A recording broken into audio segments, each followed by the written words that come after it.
The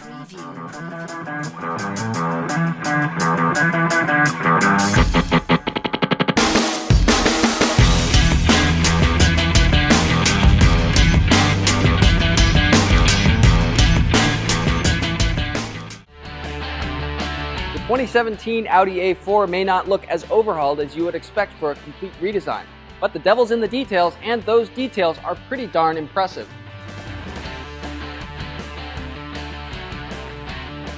A lot of traditional Audi cues going on, things like this sprawling grille here, very thin headlights and taillights. At a glance, pretty easy to mistake in this for the previous generation A4, even the dimensions slightly bigger, but not much change.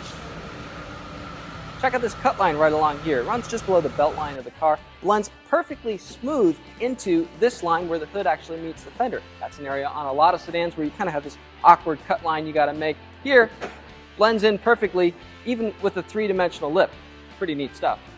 More obvious differences on the inside of the new A4, which trades its predecessor's hooded dashboard for kind of a lower, more stacked orientation here. There's this iPad-like screen that sort of sits over the center part of the dash, and in our test car it's joined by 12.3-inch virtual gauges here. They replace traditional gauges. They can even show your navigation system with Google Earth overlays.